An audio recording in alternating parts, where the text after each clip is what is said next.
शशाङ्कचक्रं सकरीटकुण्डलं सपीतवस्त्रं सरुचिरुहेक्षणं सहारवक्षस्थलकौस्तुभश्रियं नमामि विष्णु शिरसा चतुर्भुजं। नमस्कार, स्वागत है आप सभी का हमारे YouTube चैनल में। आज के इस वीडियो में आप श्रवण करेंगे कार्तिक मास के कृष्ण पक्ष के रमा एकादशी व्रत की कथा। इस बार कार्तिक कृष्ण पक्ष की रमा एकादशी का व्रत 17 अक्टूबर शुक्रवार को किया जा रहा है। इस व्रत का पारण 18 अक्टूबर को प्रातःकाल 6:30 से लेकर 8:30 के मध्य में किया जाएगा।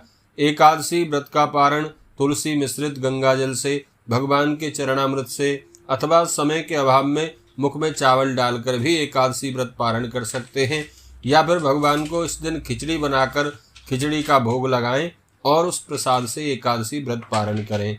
आइए श्रवण करते हैं रमा एकादशी व्रत कथा। एक बार प्रेम से कहिए, बोले विष्णु भगवान की जय, श्री राधा कृष्ण भगवान की जय, एकादशी माता की जय। भगवान वासुदेव के मुख से धर्म चर्चा सुनते हुए राजा युधिष्ठिर का मन पुलक रहा था। उन्हें असीम आनंद प्राप्त हो रहा था। अतः उन्होंने वासुदेव भगवान से निवेदन किया, भगवान, मेरी इच्छा कार्तिक मास के कृष्ण पक्ष की एकादशी की कथा सुनने की हो रही है।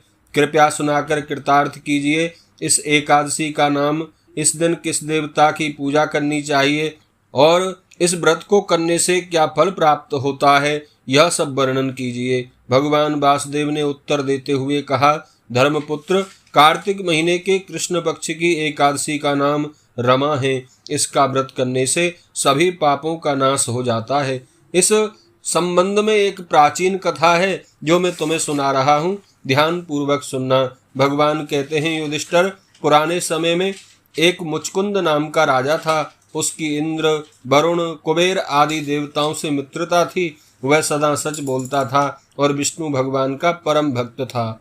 बिना किसी विघ्न बाधा के उसका राज्य बड़े अच्छे ढंग से चल रहा था। उसकी एक कन्या थी। कन्या का नाम था चंद्रभागा। अपनी इस पुत्री का विवाह उसने राजा चंद्रसेन के पुत्र सोमन से कर दिया था। वह राजा एकादशी का व्रत बड़े विधि विधान से नियम अनुसार करता था। उसकी प्रजा भी इस नियम का कठोरता पूर्वक पालन करती थी। एक बार सोमन अपनी ससुराल आया हुआ था। कार्तिक का महीना चल रहा था। महापुण्य प्रदान करने वाली रमा एकादशी का दिन आ गया। इस दिन वहां सभी व्रत रखते थे। चंद्रभागा सोचने लगी कि मेरे पिता के यहाँ तो एकादशी व्रत को सभी लोग करते हैं और एकादशी के नियमों का बड़ी कठोरता पूर्वक पालन करते हैं, परंतु मेरे पति तो बड़े कमजोर हृदय के हैं और यदि राज आज्ञा के अनुसार उन्होंने एकादशी का व्रत किया तो उन्हें बड़ा कष्ट होगा। पता नहीं यह कष्ट वह सह सकते भी हैं या नहीं। राजा ने सबको व्रत करने का आदेश जारी कर दिया। जब इस आज्ञा की मुनादी की जा रही थी तब सोमन चंद्रभागा के पास गया। उसने चंद्रभागा से कहा, प्रिय, यदि मैं व्रत करूंगा तो मेरी मृत्यु हो जाएगी, अतः मैं व्रत नहीं कर सकता। अब कोई उपाय बताओ। इस बात को चंद्रभागा भी जानती थी। वह बोली, प्राणेश, मेरे पिताजी के राज्य में एकादशी के दिन कोई भी भोजन नहीं करता। मनुष्य तो क्या, हाथी, घोड़ा, पशु पक्षी आदि भी इस दिन घास ग्रहण नहीं करते, अन्न नहीं खाते। अतः यदि आप व्रत नहीं कर सकते तो किसी दूसरे नगर में जाके चले जाइए। यहाँ रहोगे तो आपको व्रत करना ही पड़ेगा। सोमन साहस के साथ बोला, प्रिय, यद्यपि तुम्हारा परामर्श उचित है, पर व्रत न करने के भय से मैं किसी दूसरी जगह नहीं जाऊंगा। व्रत ही करूंगा, परिणाम चाहे जो हो। भाग्य में जो लिखा है उसे कोई मेट नहीं सकता। सोमन ने एकादशी का व्रत रखा, पर भूख प्यास के कारण वह बहुत घबराने लगा। सूर्यास्त हो गया, रात हो गई, रात्रि जागरण हुआ, पर द्वादशी को सूर्योदय होने से पहले ही उसकी मृत्यु हो गई। मुचकुंद को इससे बड़ा दुख हुआ, पर उसने अपना साहस नहीं खोया। दामाद का शव जल में प्रवाहित कर दिया और चंद्रभागा को आज्ञा दी कि वह सती न होकर भगवान की कृपा पर भरोसा रखे। चंद्रभागा ने पिता की आज्ञा का पालन किया और भगवान विष्णु की भक्ति में लग गई। पिता के घर में रहकर ही वह सदैव एकादशी व्रत करने लगी। इधर एक विचित्र घटना घटी। रमा एकादशी के व्रत के प्रभाव से सोमन को कुछ लोगों ने जल से निकाल लिया और कुछ समय पश्चात भगवान विष्णु की ऐसी कृपा हुई कि मंद्राचल पर्वत पर देवपुर नाम के नगर का वह राजा बन गया। देवपुर बड़ा धन धान्य से परिपूर्ण था और उसका कोई शत्रु भी नहीं था। राजमहल में रत्न और स्वर्ण के स्तंभ लगे हुए थे। सोमन वह सुंदर वस्त्र और आभूषणों से सजा सिंहासन पर बैठा था। गंधर्व और अप्सराएं उसकी स्तुतियां कर रहे थे, मानो दूसरा इंद्र लग रहा था। उस समय मुचकुंद के नगर में रहने वाला एक सोम शर्मा नाम का ब्राह्मण तीर्थ यात्रा के लिए निकला और वह घूमते घूमते देवपुर में जा पहुंचा। वहां उसने सोमन को देखा तो अपने राज्य का जमाई समझकर उसके पास गया। सोमन उस ब्राह्मण को देखकर खड़ा हो गया। उसने अपने ससुर और पत्नी चंद्रभागा का कुशल मंगल पूछा। ब्राह्मण ने बताया कि हमारे राजा और उनकी पुत्री सकुशल पूर्वक है, पर आप तो रमा एकादशी के दिन अन्न जल ग्रहण न करने के कारण मृत्यु को प्राप्त हो गए थे। फिर ऐसा सुंदर नगर आपको कैसे प्राप्त हो गया और आप कैसे जीवित हो गए? सोमन मुस्कुराकर बोला, ब्राह्मण देव, यह सब कार्तिक महीने की रमा एकादशी के व्रत का ही फल है।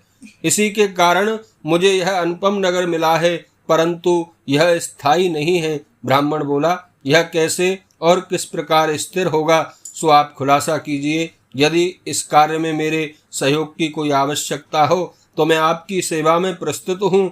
सोमन बोला, द्विजदेव, मैंने यह व्रत व्यवस्था में बिना श्रद्धा के ही किया था। इसके प्रभाव से मुझे यह अस्थायी नगर मिला है।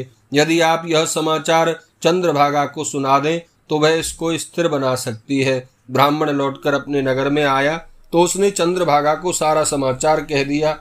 राजकुमारी चंद्रभागा ने ब्राह्मण से कहा, ब्राह्मण देवता, आपने कहीं यह सब घटना स्वप्न में तो नहीं देखी?